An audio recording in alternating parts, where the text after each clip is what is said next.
I thought I had already faced the hardest storm of my life. The day I buried my wife and promised our little girl I'd never let her feel alone. Every morning since then, I've carried the weight of being her only parent, her shield against a world that doesn't care how broken I am inside. But nothing could prepare me for the night. I saw a child crying outside a store, her ice cream melting on the pavement. I bought her another, thinking it was just a small kindness. But when she leaned close and whispered something only my late wife could have known, my world cracked open. Who was this girl? Why did she call me Daddy? And why did her words feel like fate pulling me toward a truth I wasn't ready to face? Do you believe in second chances, in destiny, or in life-changing encounters that appear when we least expect them? If yes, like this video and share your thoughts in the comments. Her tiny fingers were still wrapped around mine when I woke. I lay there, staring at the cracked ceiling, feeling her breath against my arm.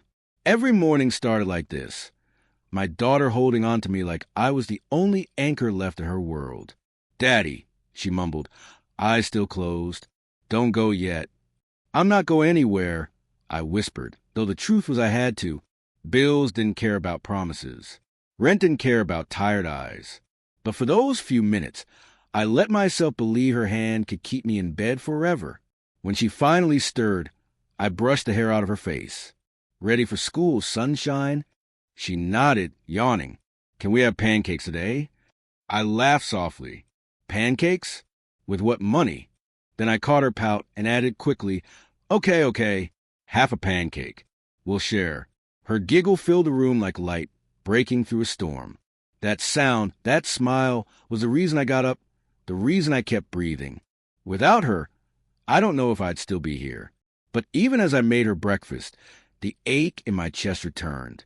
Every burnt edge of the pancake reminded me of the mornings when her mother used to cook. I still saw her in flashes, hair falling in her face as she hummed over the stove, her laugh when I pretended the toast was edible. Now it was just me, fumbling, pretending, praying my daughter didn't notice how much I was failing. On the walk to school, she swung my hand. "Daddy, if you could wish for anything, what would it be?" I forced a smile. "Easy. For you to stay this little forever." She frowned. "That's silly. I want to grow up. Then I can buy you pancakes." Her innocence stabbed me deeper than any debt collector's letter ever could. That night, after finishing my shift delivering groceries, I cut through the back street near the convenience store.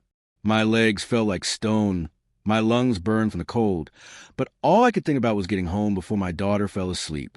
Then I saw her. A little girl sat on the curb, shoulders trembling, eyes red.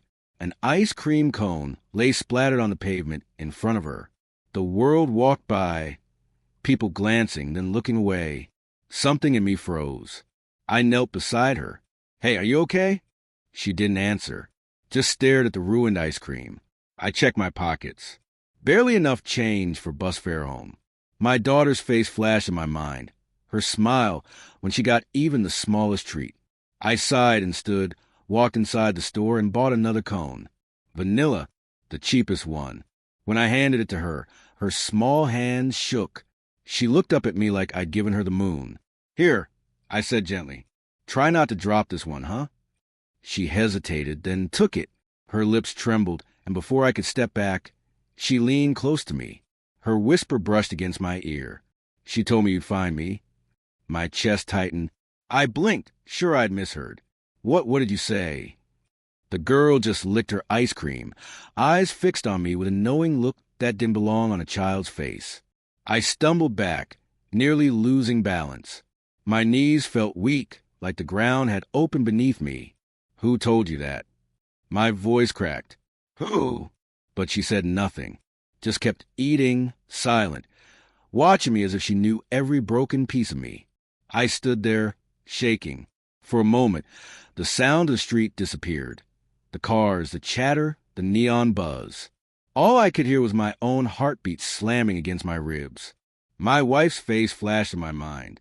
Her last smile, her last breath, the promise I made that I would never let our daughter feel alone. And now this stranger, this little girl, looking at me like she belonged to my story. "Daddy," a small voice called behind me. I turned. My daughter had run out of the apartment gate, her backpack bouncing, her eyes wide. "You're late," she scolded, before noticing the girl with the ice cream. The crying girl glanced at her, then back at me. For the briefest second, I thought I saw relief in her face, like she'd been waiting. I swallowed hard, forcing a smile for my daughter. "Sorry, sunshine. I got distracted." She frowned at me, suspicious in a way only a child could be, but then slipped her hand into mine. The warmth grounded me. Yet as we walked away, I couldn't shake the words. "She told me you'd find me." I glanced back once. The girl was still there, still watching. My daughter tugged my hand. "What did she say to you, Daddy?" I hesitated. My mouth was dry. "Nothing." I lied, though my chest felt like it was splitting in two. But the truth followed me all the way home, her whisper echoing, louder than the city, louder than my own doubts. "She told me you'd find me." That night, I lay awake staring at the ceiling, my daughter curled against me. Sleep wouldn't come. My mind replayed the moment over and over. Who was she? How did she know me? The question twisted inside me until it was unbearable. I knew one thing. I couldn't ignore it. I had to see her again. I couldn't sleep. My daughter's soft breathing filled the room, but my mind was a storm. "She told me you'd find me." The words dug into me, sharper every time I replayed them. Who was she? My wife? No, that was impossible. Unless... I sat up, rubbed my face, then lay back down. My chest ached with guilt. "I'm losing it." I whispered into the dark. "Daddy?" My daughter's sleepy voice startled me. "Sure, go back to sleep, sunshine." She turned toward me, eyes half open. "Were you crying?" I forced a laugh. "No, silly. Just thinking too much." Her tiny hand reached up and touched my cheek. Mommy used to say that. Thinking too much. Her words pierced me. My throat closed, but I pulled her close. Yeah, she did. The next morning, I walked her to school. She skipped along, humming. I kept glancing at every corner, every passerby, hoping, dreading, that I might see the girl again. "Daddy, why are you looking around so much?" "Just making sure you're safe." She giggled. "I'm always safe with you." Her trust should have warmed me, but instead it crushed me, because last night, for the first time, I'd wondered if I was enough for her.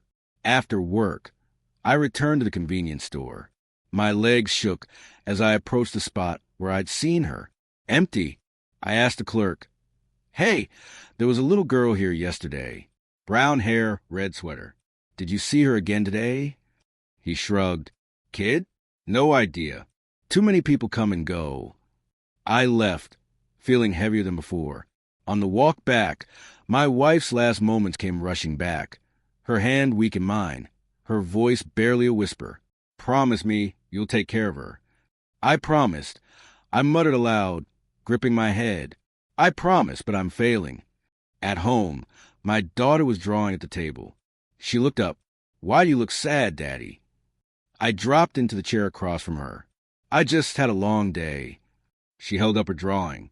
It was of 3 stick figures, 2 small ones holding hands with a taller one in the middle. "That's us," she said proudly. I smiled weakly. "Us?" "Yeah, you, me, and Mommy in heaven." My chest tightened. "Sweetheart." "She's still with us," she said, as if it were the simplest truth. "That's why I draw her." I nodded, swallowing hard. "You're right.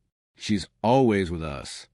Then, softer, almost to myself, "Maybe too much." "What?" "Nothing, sunshine. Nothing." That night, after she fell asleep, I sat by the window, staring at the streetlights. My reflection looked back at me. Tired eyes, hollow cheeks, a man barely hanging on. I whispered, "If you're trying to tell me something, why now? Why through a stranger's child?" The silence answered. The next day, my daughter tugged my sleeve on the way to school. "Daddy, can I ask you something?" "Anything." "Did Mommy ever send you messages? Like after she went to heaven?" The question froze me. "Why do you ask that?" She shrugged. "Sometimes I feel like she talks to me when I'm dreaming." She tells me to take care of you. My breath caught. She does. Hum. Maybe she talks to other people too. I stopped walking, my heart pounding. Could that be it? Could my wife somehow? No, that was crazy. But still, the thought wouldn't leave me. I knelt down, holding her shoulders. Sweetheart, if Mommy ever tells you something in a dream, you have to tell me, okay? She nodded, confused but serious. Okay, Daddy. I kissed her forehead and sent her off. But my mind was already racing. That evening, I paced outside the convenience store again. Hours passed. No sign of her. Finally, I whispered into the cold night, "Please, if you're real, if this means something, let me see her again." And then, as if answering me, I heard it. A laugh. High, soft, familiar. I spun around. The girl was standing at the edge of the playground across the street, staring straight at me, her eyes locked on mine, unblinking. My knees trembled. This wasn't chance anymore. This was something else. She was staring at me. Same girl, same eyes that seemed too old for her face. My breath caught in my throat. I crossed the street slowly, my hands shaking. "Hey, it's you," I said softly, like I was afraid she'd vanish. She didn't move, just clutched the half-eaten cookie in her hand. "Do you remember me?" I asked. Her lips parted. "Daddy." The word hit me like a punch. My knees nearly gave out. "No, wait. No, I'm not." Before I could finish, a voice called sharply, "Emily!" I turned. An older woman was hurrying toward us, her face drawn tight with worry. She took the girl's hand quickly. "I'm so sorry if she bothered you, sir. She doesn't usually talk to strangers." She called me. My voice cracked. The woman frowned. "She called you what?" I swallowed hard. "She called me Daddy." The woman blinked, then sighed. She does that sometimes. Gets confused. I'm her foster guardian. We've been trying to help her adjust. Adjust? I repeated. She nodded. Her past hasn't been easy. The girl tugged at her sleeve. "No, it's him. He's Daddy." I froze. The woman gave me a tired smile. "Please don't take it personally. She hardly ever speaks. You're the first person she said more than 2 words to in weeks." I stared at the child. She was still looking at me like she knew me, like she belonged with me. My chest ached. Then I felt a tug at my coat. "Daddy," my own daughter's voice. She had just run up from the schoolyard, her backpack bouncing. "Sunshine," I said quickly, turning toward her. "I thought you were waiting inside." She glanced at the other girl, then at me, her brows knitted. "Who is she?" The foster woman smiled at my daughter. "She's just a little one I take care of, sweetheart." But my daughter's eyes never left mine. "Why did she call you Daddy?" I don't know." I stammered. The girl, Emily, clutched her ice cream-stained sweater tighter and whispered again, "Daddy." My daughter stepped closer to me, her small hand gripping mine like she was afraid someone might take me away. I bent down, forcing calm into my voice. "Sunshine, it's just a mix-up. She doesn't mean it." But my daughter didn't look convinced. Her eyes shone with something I couldn't name. Hurt? Fear? Maybe both. The foster woman cleared her throat. "I think we should go." "Come on, Emily." Emily shook her head violently. "No, I stay. With him." My heart twisted. I wanted to reach for her, to ask her what she meant, how she knew me, but my daughter's grip tightened until it hurt. I forced myself to nod. She should go with you. She's your responsibility." Emily's eyes filled with tears. She looked at me like I betrayed her, like I was walking away from something I didn't even understand. The foster woman gave me another polite nod and gently pulled her away. "Come on, sweetheart." Emily's voice carried back as she went. "Don't leave me again, Daddy." The words nearly dropped me to my knees. On the way home, silence pressed between me and my daughter. She finally spoke, her voice small. Do I have a sister?" The question pierced me deeper than the whisper had. "No," I said quickly. "You're my only sunshine." "But she looked at you like she knew you," she whispered. I gripped her hand tighter. "I don't know why she did that. but you're all I have, all I'll ever need. She looked up at me, her lip trembling. You promise? I crouched down and cupped her face. I promise with everything in me. You're my whole world. But even as I said it, Emily's tear-streaked face wouldn't leave my mind. That night, after tucking my daughter in, I sat at the kitchen table staring at my calloused hands. Don't leave me again, Daddy. How could a stranger's child look at me like that? How could she whisper words that felt like they were meant for my soul? I buried my face in my hands. God, what's happening to me? The silence gave no answer, only the sound of my daughter's soft breathing down the hall. And yet, beneath that quiet, another voice still echoed. Daddy, do I have a sister? Her question still echoed in my ears long after I tucked her into bed. I barely slept, turning over every word, every look, every whisper from that strange girl. By morning, the shadows under my eyes were darker than ever. Over breakfast, my daughter poked at her toast. Daddy, you never answered me last night. I set my mug down. I did answer you. Sunshine. You're my only daughter. She frowned. But what if you're wrong? Wrong. I tried to laugh, but it sounded hollow. I know you better than I know myself. You're my whole world. She lifted her eyes, searching mine. But she looked at you like she knew you. What if she really is my sister? What if Mommy... Stop. My voice came out sharper than I meant. Her eyes widened. I softened, reaching across the table. I'm sorry, sweetheart. I don't want you to get hurt by thinking something that isn't true. Her lip trembled. I just thought maybe I wouldn't be so alone when you're working late. The guilt clawed at me. I squeezed her hand. You'll never be alone. Not as long as I'm breathing. On the walk to school, she stayed quieter than usual. Normally she'd chatter about the birds or the clouds, but today she kicked pebbles and kept her head down. Hey, I said gently. Talk to me. Do you miss Mommy? She asked suddenly. I froze mid-step. The word was like glass against my skin. Every day, I whispered. Then maybe that girl misses her daddy too. And maybe, she hesitated, maybe you're the one she misses. Her words cut deeper than she could know. I swallowed, forcing a smile. Go on, sunshine. You'll be late. She hugged me tightly before running toward the gate. Don't forget, you promise I'm your only sunshine. Her little figure disappeared inside, but her question lingered, gnawing at my chest. I spent the rest of the day haunted. At the grocery store, I stacked boxes like a machine, my mind replaying Emily's tearful eyes. Every beep of the scanner echoed her voice. Daddy, don't leave me again. By closing time, I couldn't take it anymore. I wiped my hands on my apron and muttered, I need answers. The next day, I spotted the foster woman near the park. Emily was on the swings, kicking her legs, while the woman sat on a bench with paperwork. My heart pounded as I walked over. Excuse me, I said. She looked up, surprised. Oh, you again. I needed to ask about Emily. Her expression tensed. Is there a problem? No. It's just she keeps calling me Daddy. And she whispered things that shook me. The woman sighed.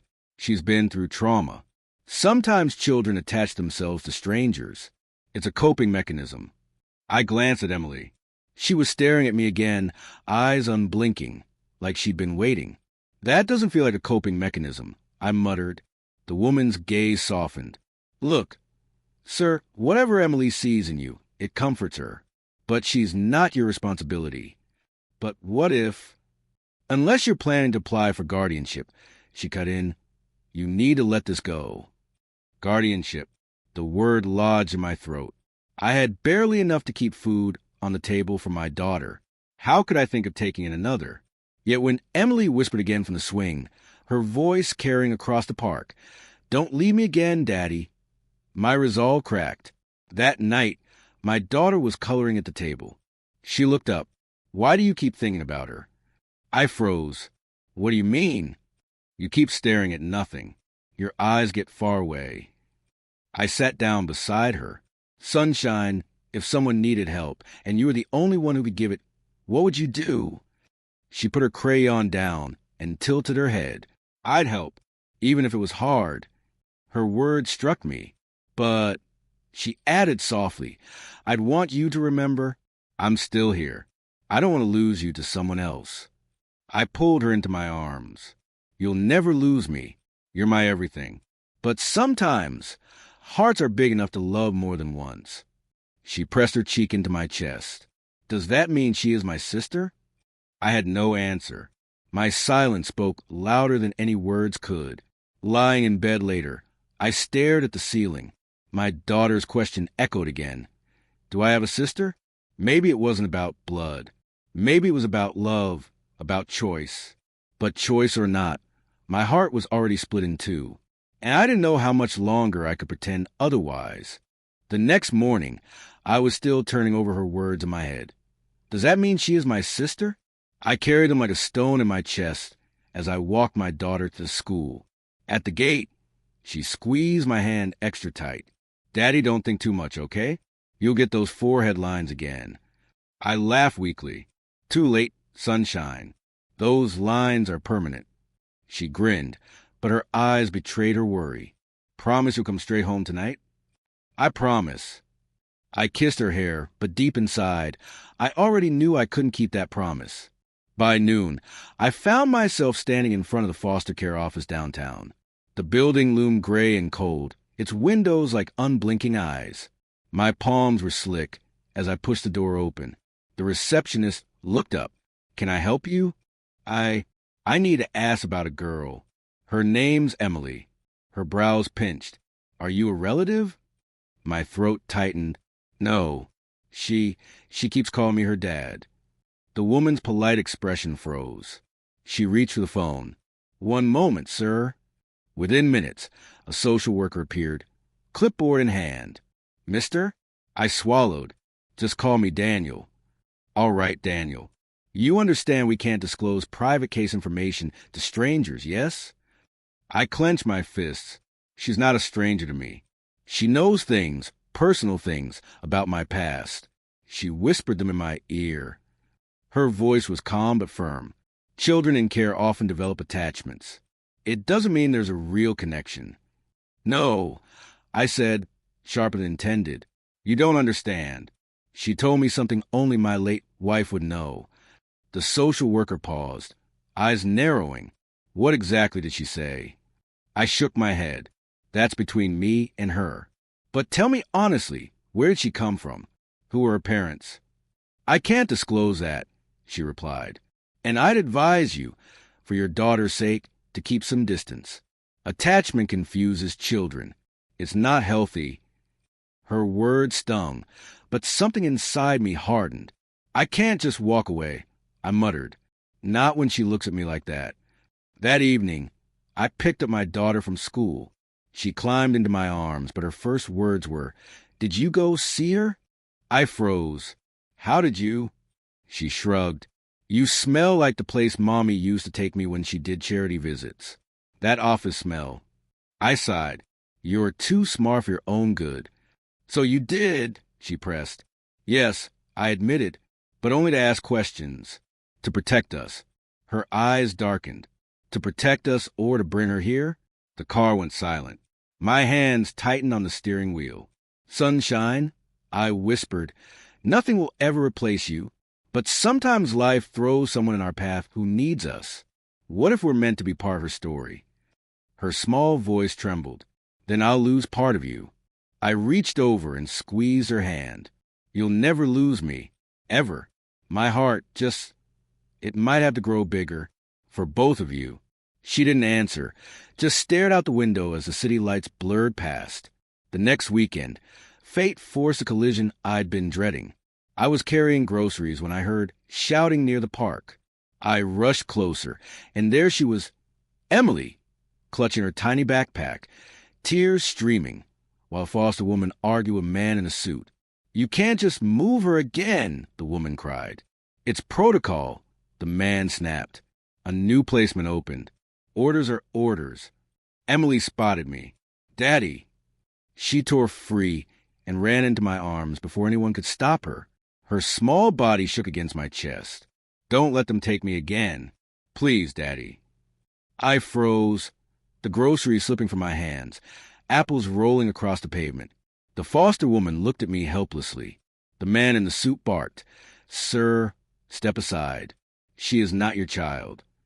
But Emily clung tighter, sobbing into my shirt.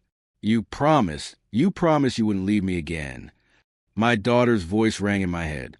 "Then I'll lose part of you." And there I was, trapped between two daughters, one by blood, one by fate. I looked at the man in the suit, then down at Emily's desperate eyes, and my chest burned. "No," I whispered. "Not this time. No, not this time."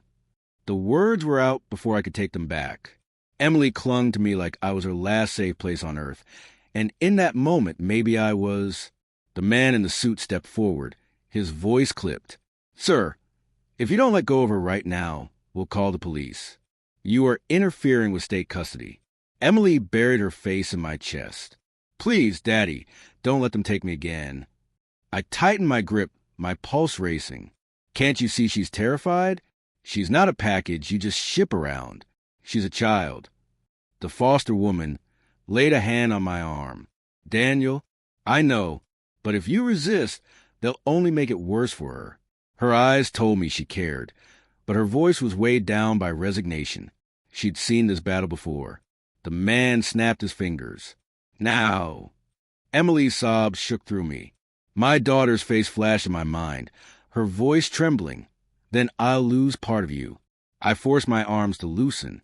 My chest felt like it was splitting in two as they pulled Emily from me, her screams tearing through the air.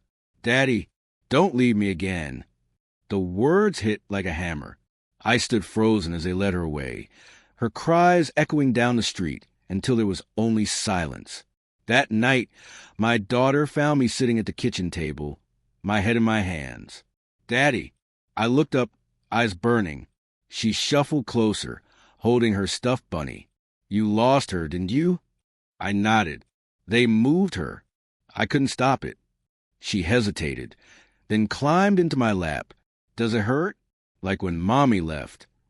Her question cut me open. I wrapped my arms around her, holding on as if she were the last solid thing in my world. "Yes, sunshine. It hurts just like that." She whispered into my shirt, "Then fight for her like you fight for me." The next day, I marched into the foster office again. The same social worker met me, her expression already guarded. "I told you yesterday," she said, "you need to keep your distance." "No," I said firmly. "I can't. She's begging me not to let her go. You move her around like she's baggage. And she's breaking. She deserves better." The woman sighed. "Do you have any idea how many kids we care for? We can't bend rules every time someone forms an attachment. She's not just attached to me." I shot back. "She knows things about me, about my past, things no one else could know." Her eyes flickered, but she stayed professional. "If you really believe this, then apply for guardianship. But understand background checks, financial records, home inspections. It's not simple. And with your circumstances, I don't know if you'd pass." Circumstances. That word was polite code for debts, long hours, single parent, barely holding on. I leaned forward, gripping the desk. "Then I'll do whatever it takes. Just tell me where she is." "I can't disclose a location," she said flatly. My chest tightened. "Then at least tell me she's safe." The silence that followed was too long, too heavy. Finally she murmured, "I can't promise that." That night, I paced the kitchen, unable to sit. My daughter sat on the couch, watching me. "Daddy," she said softly, "you look like a lion in a cage." I stopped, meeting her eyes. "I feel like one. I know she needs me. I know it. But the system—" "Then break it," she whispered. "Sunshine," I knelt in front of her. "If I go down this road, it won't be easy. We might lose things. Comfort, safety." She bit her lip. "But we won't lose each other, right?" "Never." She nodded firmly. "Then we can't lose her either." Her certainty was stronger than my fear. The following week was a blur of paperwork, phone calls, and meetings. Every door seemed to slam shut. Income too low, hours too long, no stable support system. Each rejection chipped away at me. But Emily's cries haunted my nights. One evening, after another long day of failed calls, I collapsed into a chair. My daughter brought me a glass of water and whispered, "Don't stop. She's waiting." Her little hand in mine reminded me this fight wasn't just for Emily. It was for us, for the kind of family we could choose to be. I looked at her and made a vow. Then I'll fight until there's nothing left in me. Because losing Emily felt like losing my wife all over again, and I couldn't survive that twice.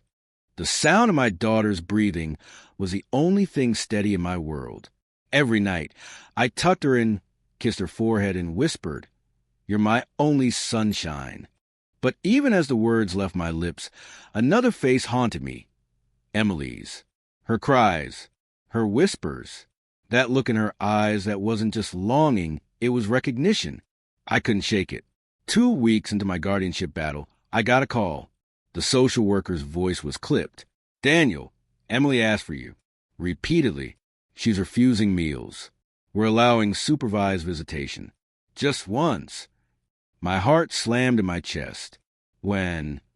"Tomorrow morning. Don't be late." I told my daughter at breakfast. She dropped her spoon.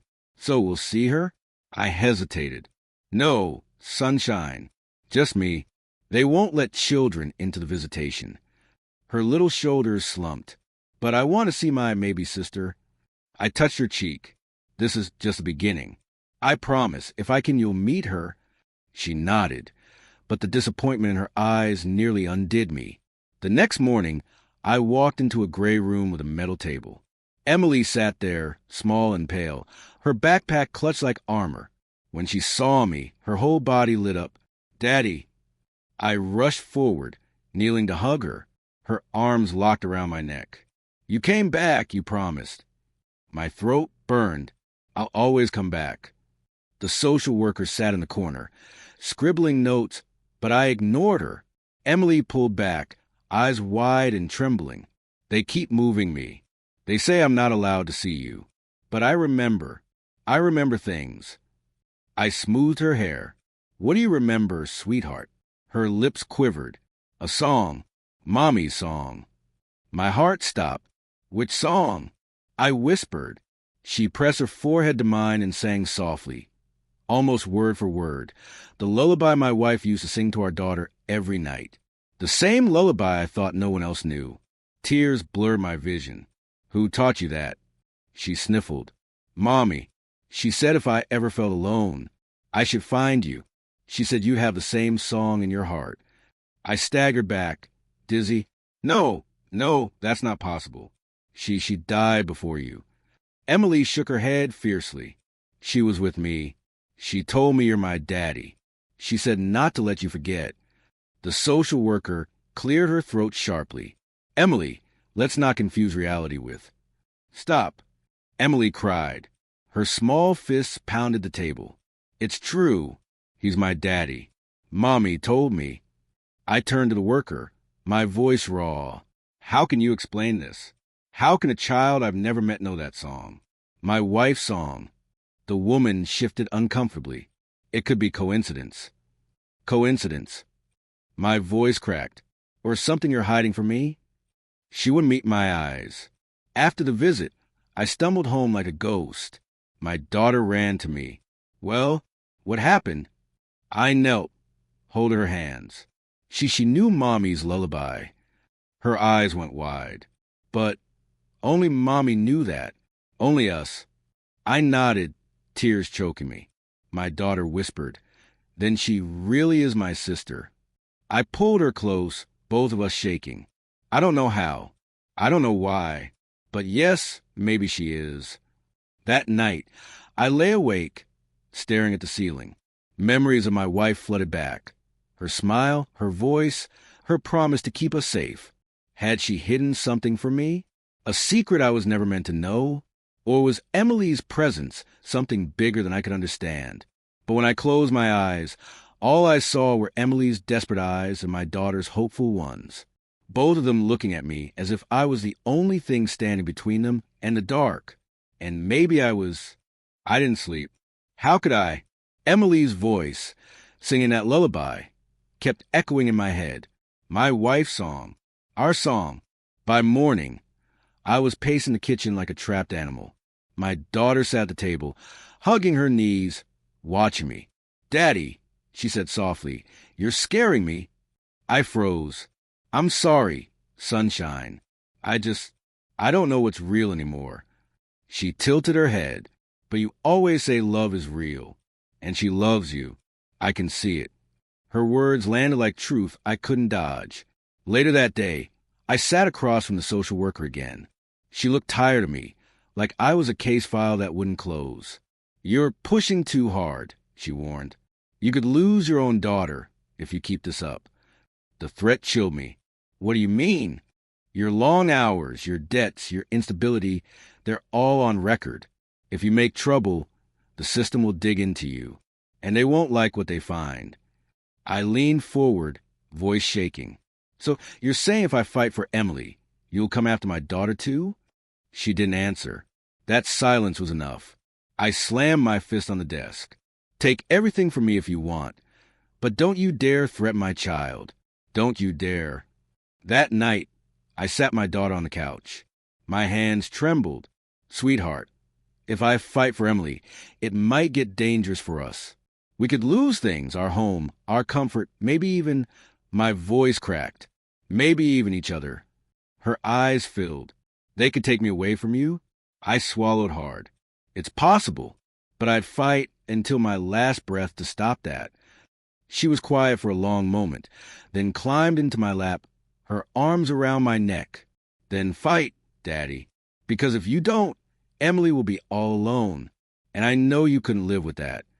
Her faith in me was heavier than any burden. Days blurred into court meetings, paperwork, endless signatures. Every lawyer told me the same thing. Your odds are low. But when Emily sat across from me during another supervised visit, clutching my sleeve with trembling hands, whispering, "Don't let them take me again," I knew quitting wasn't an option. "I won't," I promised, "even if it costs me everything." One evening, as I tucked my daughter into bed, she grabbed my wrist. "Daddy," she whispered, "if Mommy trusted you with her song, maybe she trusted you with Emily too. Maybe this was her plan all along." I froze. "You think Mommy wanted this?" She nodded, serious beyond her years. "She always said you were stronger than you believed. Maybe this is what she meant." Her words hit me like fire. My wife's voice seemed to echo in the room. "Take care of them. Both of them." I pressed my forehead to my daughter's. "Then I'll fight like hell. For both of you." At the next hearing, the judge looked at me over his glasses. "Mr. Daniels, you're a single father with limited income and unstable employment. Why should this court consider granting you guardianship of another child?" My mouth went dry. Then I thought of both girls, their voices, their trust, their hope. "Because she already calls me Daddy," I said, my voice breaking. "Because when she's scared, she runs to me. Because love doesn't check bank accounts or job titles. Love just fights. And if I don't fight for her, no one will." The courtroom went silent. The judge tapped his pen, studying me. "This case will take time. Until then, supervised visitation may continue." It wasn't victory, but it wasn't loss either. That night, I held my daughter close. She whispered, "So, did we win?" I smiled through tears. "Not yet, but the battle isn't over." She grinned. "Then we'll keep fighting, because we're Daniels, and Daniels don't quit." Her words filled the cracks in my soul. For the first time in weeks, I felt a spark of hope, because no matter what came next, I wasn't just fighting for one daughter anymore. I was fighting for both.